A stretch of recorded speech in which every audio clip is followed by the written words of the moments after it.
നമസ്കാരം. എല്ലാ പ്രിയപ്പെട്ട കൂട്ടുകാർക്കും ബസിസ് അക്കാഡമിയുടെ മറ്റൊരു വീഡിയോയിലേക്ക് ഹാർദമായ സ്വാഗതം. നമ്മളിന്ന് നോക്കുന്നത് ഈ കഴിഞ്ഞ LSJD SI degree level prelims ഉണ്ടായിരുന്നല്ലോ.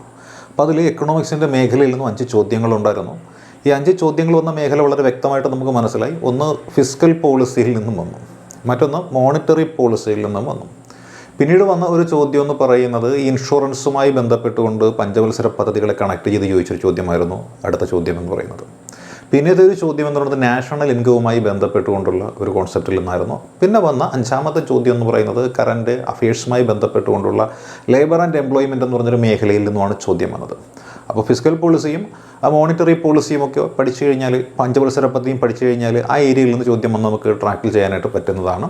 ഇപ്പോൾ നമുക്ക് ആ നാഷണൽ ഇൻകവുമായി ബന്ധപ്പെട്ടുകൊണ്ട് വന്ന ഒരു ചോദ്യം ഉണ്ടായിരുന്നു അല്ലേ, അതിലേക്ക് ജസ്റ്റ് നമുക്കൊന്ന് കിടക്കാം. അപ്പോൾ നമുക്കറിയാം നാഷണൽ ഇൻകം എന്ന് വെച്ചാൽ എന്ത് എന്ന് നമുക്ക് മനസ്സിലാക്കാൻ പറ്റും അല്ലേ. നാഷണൽ ഇൻകം എന്ന് വെച്ചാൽ എന്താണ്? ഒരു വർഷം എന്ന് പറയുമ്പോൾ രാജ്യത്തിൻ്റെ സാമ്പത്തിക വർഷമാണ് അല്ലേ. ആ ഒരു സാമ്പത്തിക വർഷം നമുക്ക് ഇന്ത്യയിലാണെങ്കിൽ ഏപ്രിൽ 1 മുതൽ മാർച്ച് 31 വരെയുള്ളതാണ് ഒരു സാമ്പത്തിക വർഷം. അപ്പോൾ ആ ഒരു സാമ്പത്തിക വർഷം ഒരു രാജ്യത്തിൽ ഉൽപ്പാദിപ്പിക്കുന്ന അല്ലേ, അല്ലെങ്കിൽ ഒരു രാജ്യത്തിനുള്ളിൽ ഉൽപ്പാദിപ്പിക്കുന്ന സാധനങ്ങളും സേവനങ്ങളും ഉണ്ട്. അതിൻ്റെ പണരൂപത്തിലുള്ള മൂല്യത്തിനെയാണ് നമ്മൾ നാഷണൽ ഇൻകം അഥവാ ദേശീയ വരുമാനം എന്ന് പറയുന്നത്. അതിനെ പല രീതിയിൽ നമ്മൾ എന്ത് ചെയ്യുന്നുണ്ട്, വകഭേദപ്പെടുത്താറുണ്ട്. നാഷണൽ ഇൻകത്തെ പല ആംഗിളിൽ നമ്മൾ കാണാറുണ്ട്. അത്തരത്തിലുള്ള ഒന്നാണ് GDP എന്ന് പറയുന്നത് അല്ലേ. GDP എന്ന് വെച്ചാൽ നമുക്കറിയാം എന്താണ്, ഗ്രോസ് ഡൊമസ്റ്റിക് പ്രൊഡക്റ്റ് എന്നുള്ളതാണ് GDP. അപ്പോൾ GDP യെ പറ്റി നിർവചിക്കുന്നത് എങ്ങനെയാണ്? Money value of all goods and services produced within the boundary of a country എന്നാണ്. അതായത് ഒരു രാജ്യത്തിൻ്റെ ആഭ്യന്തര അതിർത്തിക്കുള്ളിൽ ഉൽപ്പാദിപ്പിക്കപ്പെടുന്ന സാധനങ്ങളും സേവനങ്ങളും ഉണ്ടല്ലോ, ആ സാധനങ്ങളുടെയും സേവനങ്ങളുടെയും പണരൂപത്തിലുള്ള മൂല്യത്തിനെയാണ് നമ്മൾ എന്ത് വിളിക്കുന്നത്, GDP എന്ന് പേരിട്ടുകൊണ്ട് വിശേഷിപ്പിക്കുന്നത്. ഈ GDP മനസ്സിലാക്കി കഴിഞ്ഞാൽ അതിൽ നിന്ന് നമുക്ക് നെറ്റ് ഡൊമസ്റ്റിക് പ്രൊഡക്റ്റ് കണ്ടെത്താൻ വളരെ എളുപ്പമാണ്. എന്താണ് net domestic product? Net domestic product വെച്ചാൽ നമ്മൾ GDP എന്താണെന്ന് മനസ്സിലാക്കിയല്ലോ. ആ GDPയിൽ നിന്ന് ടിയർ ആൻഡ് വിയർ എന്ന് പറയുന്നുണ്ട്, അതായത് തേയ്മാന ചെലവ് എന്ന് പറയുന്നതുണ്ട്. അതായത് ഒരു ഉൽപ്പാദിപ്പിക്കപ്പെടുന്ന ഒരു വസ്തു അല്ലേ, ആ വസ്തുവിനെ ഇത്ര വർഷത്തേക്കാണ് ആയുസ് കണക്കാക്കുന്നതെന്നുണ്ടെങ്കിൽ ഓരോ വർഷം കഴിയും തോറും ആ വസ്തുവിൻ്റെ മൂല്യത്തിൽ കുറവ് വരും, അല്ലെങ്കിൽ മൂല്യച്യുതി ഉണ്ടാവും. ആ ച്യുതി ആണ് നമ്മൾ ഡിപ്രീസിയേഷൻ എന്ന് പറയുന്നത്. അങ്ങനെ നോക്കിയാൽ നെറ്റ് ഡൊമസ്റ്റിക് പ്രൊഡക്റ്റ് എത്രയാണ് എന്ന് ചോദിച്ചാൽ അവിടെ നമുക്ക് കണക്കാക്കാൻ പറ്റുന്നത് GNP അല്ലെങ്കിൽ GDP, gross domestic product minus ഡിപ്രീസിയേഷനെയാണ് നമുക്ക് ഈ പറയുന്ന നെറ്റ് ഡൊമസ്റ്റിക് പ്രൊഡക്റ്റ് ആയിട്ട് കണക്കാക്കാൻ സാധിക്കുന്നത്. ഇനി അടുത്ത വരുമാനം നമ്മൾ നോക്കിയാൽ എന്താണ്? അതെല്ലാം നാഷണൽ ഇൻകത്തിന് പകരമായിട്ട് നമുക്ക് ഉപയോഗിക്കാൻ പറ്റുന്ന കാര്യങ്ങൾ തന്നെയാണ് അല്ലേ. അടുത്താണ് GNP എന്ന് വെച്ചാൽ ഗ്രോസ് നാഷണൽ പ്രൊഡക്റ്റ് എന്നാണ് പറയുന്നത്. ഗ്രോസ് നാഷണൽ പ്രൊഡക്റ്റ് മൊത്തം അല്ലേ, ദേശീയ ഉൽപ്പന്നം എന്നാണ് നമ്മൾ പറയുന്നത്.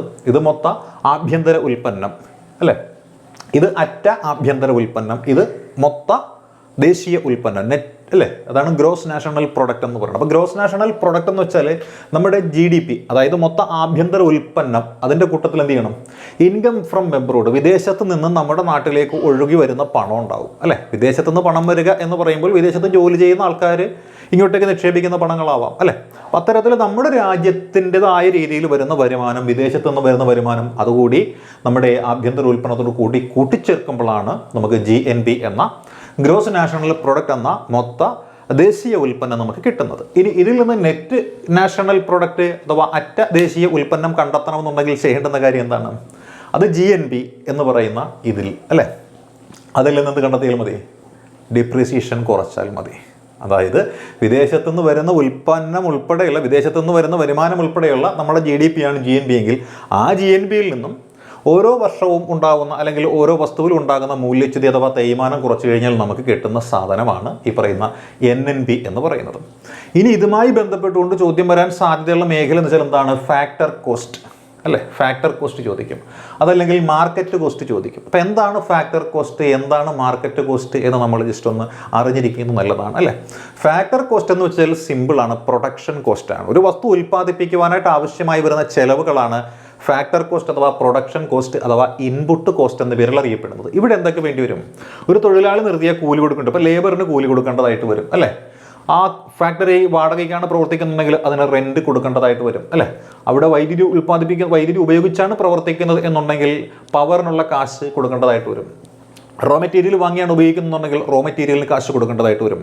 ഇതെല്ലാം നടത്തുന്നതിന് വേണ്ടിയിട്ട് പണം എവിടെന്നെങ്കിലും വായ്പന് എടുത്തിട്ടുണ്ടെങ്കിൽ ആ വായ്പയ്ക്ക് ലോൺ കൊടുക്കേണ്ടതായിട്ട് വരും. അപ്പോൾ നോക്കിയാൽ ഫാക്ടർ കോസ്റ്റ് എന്ന് വെച്ചാൽ ഒരു ഉൽപ്പന്നം ഫാക്ടറി ഉൽപ്പാദിപ്പിച്ച് എടുക്കുമ്പോൾ ഉണ്ടാകുന്ന ചിലവാണ് ഫാക്ടർ കോസ്റ്റ് എന്ന് പറയുന്നത്. ആ ഫാക്ടർ കോസ്റ്റിൽ ഉൾപ്പെടുന്നത് ലേബർ പെടുന്നുണ്ട്, റോ മെറ്റീരിയൽ പെടുന്നുണ്ട്, പവർ പെടുന്നുണ്ട്, റെന്റ് പെടുന്നുണ്ട്, ലോൺ പെടുന്നുണ്ട്. ഇത്രയും കാര്യങ്ങളാണ് ഫാക്ടർ കോസ്റ്റിൽ ഉൾപ്പെടുന്നത്. അപ്പോൾ ഫാക്ടർ കോസ്റ്റ് എന്നതിൽ ഉൾപ്പെടുന്ന കാര്യങ്ങൾ ഇത്രയും മാത്രമേ ഉള്ളൂ. ഇതാണ് ഫാക്ടർ കോസ്റ്റ് എന്ന് പറയുന്നത്. അപ്പോൾ ഫാക്ടർ കോസ്റ്റ് മനസ്സിലായാൽ ഇനി നമുക്ക് മാർക്കറ്റ് കോസ്റ്റിലേക്ക് എത്താൻ എളുപ്പമാണ്. അപ്പം മാർക്കറ്റ് കോസ്റ്റ് എന്താണെന്ന് ചോദിച്ചാൽ ഫാക്ടർ കോസ്റ്റ്, അതായത് ഫാക്ടറിയിൽ ഉൽപ്പാദിപ്പിക്കാനുണ്ടായ ആ ചിലവുണ്ടല്ലോ, ആ ചിലവിൻ്റെ കൂട്ടത്തിൽ എന്ത് ചെയ്യുകയാണ്, അത് മാർക്കറ്റിലേക്ക് എത്തിക്കുന്ന സമയത്ത് ഒരു ഇൻഡയറക്റ്റ് ടാക്സ് കൂടി ഏർപ്പെടുത്തും. അല്ല, ഇൻഡയറക്റ്റ് ടാക്സ് എന്ന് പറയുന്ന ഒരു ടാക്സ് ഉണ്ട്. ആ ഇൻഡയറക്റ്റ് ടാക്സ് കൂടി ഏർപ്പെടുത്തി കഴിയുമ്പോഴാണ് അത് മാർക്കറ്റിൽ വിലയായിട്ട് മാറുന്നത്. ഇതാണ് മാർക്കറ്റ് പ്രൈസ് എന്ന് പറയുന്നത്. ഇതാണ് ഫാക്ടർ കോസ്റ്റും മാർക്കറ്റ് കോസ്റ്റും എന്ന് പറയുന്ന കാര്യം. ഇനി നമുക്ക് GDP അറ്റ് ഫാക്ടർ കോസ്റ്റ് നോക്കാം. അല്ലെ, GDP അറ്റ് ഫാക്ടർ കോസ്റ്റ് എന്താണ്? GDP at factor cost, GDP at factor cost എന്ന് വെച്ച് കഴിഞ്ഞാൽ എന്താണ്? വളരെ എളുപ്പമാണല്ലേ. ഈ GDP അറ്റ് മാർക്കറ്റ് പ്രൈസ്, ആ GDP അറ്റ് മാർക്കറ്റ് പ്രൈസിൽ നിന്ന്, അതായത് മാർക്കറ്റ് പ്രൈസിലേക്ക് വരുന്ന, ആ മാർക്കറ്റിൽ വിതരണത്തിന് വരുന്ന ആ GDPയിൽ നിന്ന് നമ്മൾ എന്ത് കൊടുത്താലും മതി, ഈ സബ്സിഡികളും ടാക്സുകളും ഒക്കെ കുറച്ച് കഴിഞ്ഞാൽ അതെന്തിനു തുല്യമായി? GDP അറ്റ് ഫാക്ടർ കോസ്റ്റിന് തുല്യമായി. അപ്പോൾ GDP അറ്റ് ഫാക്ടർ കോസ്റ്റിന് തുല്യമാക്കണമെന്നുണ്ടെങ്കിൽ എന്ത് ചെയ്താലും മതി, GDP അറ്റ് മാർക്കറ്റ് പ്രൈസിൽ നിന്ന് നെറ്റ് ഇൻഡയറക്റ്റ് ടാക്സും സബ്സിഡിയും കുറച്ച് കഴിഞ്ഞാൽ GDP അറ്റ് ഫാക്ടർ കോസ്റ്റായി മാറിയിരിക്കുകയാണ്. ഇനി നമുക്ക് net domestic product at factor cost അഥവാ NDP അറ്റ് ഫാക്ടർ കോസ്റ്റ് എങ്ങനെയാണെന്ന് നോക്കണമെന്നുണ്ടെങ്കിൽ എന്ത് ചെയ്താൽ മതി, NDP അറ്റ് മാർക്കറ്റ് പ്രൈസ്, അല്ലെ, NDP അറ്റ് മാർക്കറ്റ് പ്രൈസിൽ നിന്ന് നേരത്തെ നമ്മൾ പറഞ്ഞ നെറ്റ് ഇൻഡയറക്റ്റ് ടാക്സും സബ്സിഡിയും കൂടി കുറച്ച് കഴിഞ്ഞാൽ അവിടെയും കാര്യങ്ങൾ ഓക്കെ ആയി മാറി. ഇനി GNP അറ്റ് ഫാക്ടർ കോസ്റ്റ് നോക്കിയാലോ, GNP at factor cost, GNP at factor cost നോക്കിയാൽ GNP അറ്റ് മാർക്കറ്റ് പ്രൈസിൽ നിന്ന് നെറ്റ് ഇൻഡയറക്റ്റ് ടാക്സ് കുറച്ചാൽ മതിയാവും. നെറ്റ് ഇൻഡയറക്റ്റ് ടാക്സ്, അതായത് നെറ്റ് ഇൻഡയറക്റ്റ് ടാക്സ് കുറച്ച് കഴിഞ്ഞാൽ അതായി. അതെ, ഇനി അതേപോലെ തന്നെ നോക്കിയാൽ എന്തായിരിക്കാം, NNB at factor cost, NNB at factor cost ആണെങ്കിലോ NNB അറ്റ് മാർക്കറ്റ് പ്രൈസിൽ നിന്ന് നെറ്റ് ഇൻഡയറക്റ്റ് ടാക്സ് കുറച്ച് കഴിഞ്ഞാൽ അതും നമുക്ക് ഈ പറയുന്ന എളുപ്പത്തിൽ കണ്ടുപിടിക്കാനായിട്ട് സാധിക്കുന്നതാണ്. അപ്പോൾ നമ്മൾ നോക്കിയാൽ ഇൻകത്തെക്കുറിച്ച് നമ്മൾ പറഞ്ഞു, അല്ല, ഇൻകത്തെക്കുറിച്ച് പറയുമ്പോൾ നമ്മൾ മനസ്സിലാക്കേണ്ടത് കാര്യമുണ്ട്. പേഴ്സണൽ ഇൻകം അല്ലെങ്കിൽ പെർ ക്യാപിറ്റ ഇൻകം, അങ്ങനെ മറ്റ് ചില ഇൻകങ്ങളുണ്ട്. പെർ ക്യാപിറ്റ ഇൻകം എന്താണെന്നറിയാമല്ലോ, അതായത് നാഷണൽ ഇൻകം ഡിവൈഡഡ് ബൈ പോപ്പുലേഷനെയാണ് നമ്മൾ പെർ ക്യാപിറ്റ ഇൻകം എന്ന് പറയുന്നത്. അതായത് ആളോഹരി വരുമാനം എന്ന് പറയുന്നത്. അതായത് രാജ്യത്തെ മൊത്തം വരുമാനം എത്രയായിരിക്കും, രാജ്യത്തെ മൊത്തം ജനസംഖ്യ എത്രയായിരിക്കും, ആ ജനസംഖ്യ കൊണ്ട് മൊത്തം വരുമാനത്തെ ഹരിക്കുമ്പോൾ കിട്ടുന്ന ഒരു തുകയുണ്ട്. ആ തുകയാണ് നമ്മൾ പെർ ക്യാപിറ്റ ഇൻകം അഥവാ ആളോഹരി വരുമാനം എന്ന് പറയുന്നത്.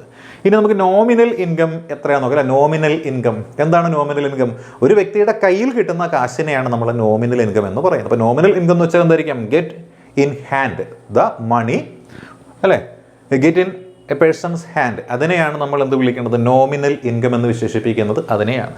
ഇനി റിയൽ ഇൻകം ഉണ്ട്. റിയൽ ഇൻകം എന്ന് വെച്ചാൽ എന്താണ്? ഈ നോമിനൽ ഇൻകം ഉണ്ടല്ലോ, കയ്യിൽ കിട്ടുന്ന കാശ്, അതിൽ നിന്ന് നമ്മൾ നോക്കുമ്പോൾ എന്താ ഫ്ലക്ച്വേഷൻസ് ഉണ്ടാവും. അതായത് ഓരോ ദിവസവും മാർക്കറ്റിൽ മൂല്യത്തിന് വില വ്യത്യാസമുണ്ട്. നമ്മളിപ്പോൾ വാങ്ങാനായിട്ടൊരു സാധനം വാങ്ങാനായിട്ട് മാർക്കറ്റിൽ ചെല്ലുന്നു, അല്ലേ, അപ്പോൾ കറിവെക്കാൻ വാങ്ങിക്കാനാണ് ചെല്ലുന്നത്. ഇന്നലെ കിട്ടിയ ആ ഒരു കറിവെക്കാൻ അല്ലെങ്കിൽ എന്താ നമ്മളൊരു മീൻ വാങ്ങിക്കാനാണ് ചെല്ലണം. ഇന്നലെ മീൻ 50 രൂപയ്ക്ക് 5 മീൻ കിട്ടിയെന്ന് വയ്ക്കുക.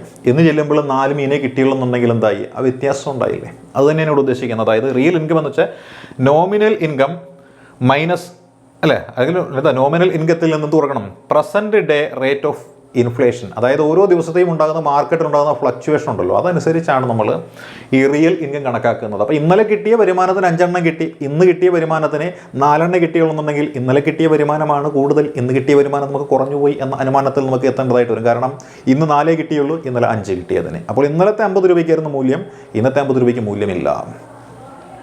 ഇനി ഡിസ്പോസിബിൾ ഇൻകം എന്താണ് എന്ന് നോക്കാം. ഡിസ്പോസിബിൾ ഇൻകം എന്ന് വെച്ചാൽ deducting direct taxes from real and nominal income. നമ്മുടെ റിയൽ ഇൻകത്തിൽ നിന്നോ നോമിനൽ ഇൻകത്തിൽ നിന്നോ, അല്ലെ, ടാക്സുകളൊക്കെ കുറച്ച് കഴിഞ്ഞ് കയ്യിൽ കിട്ടുന്നതാണ് നമ്മുടെ ഏതാണെന്ന് പറയുന്നത് ഡിസ്പോസിബിൾ ഇൻകം, വിനിയോഗിക്കാൻ പറ്റുന്ന ഇൻകം എന്ന് പറയുന്നത് ഇതാണ്. അപ്പോൾ ഇത്രയും മേഖലയിൽ നിന്ന് ചിലപ്പോൾ ഒരു ചോദ്യം അടുത്ത പരീക്ഷയ്ക്കും പ്രതീക്ഷിച്ചേക്കും. അപ്പോൾ ഈ ഒരു മേഖല കുറച്ചുകൂടി നന്നായിട്ടൊന്ന് വായിക്കുകയോ അല്ലെങ്കിൽ പഠിക്കുകയോ മനസ്സിലാക്കി ചെയ്തിട്ട് പോയി കഴിഞ്ഞാൽ, ചോദിച്ചു കഴിഞ്ഞാൽ ഒരു മാർക്ക് പഴയതുപോലെ നമ്മുടെ പോക്കറ്റിരിക്കും. ഓക്കെ.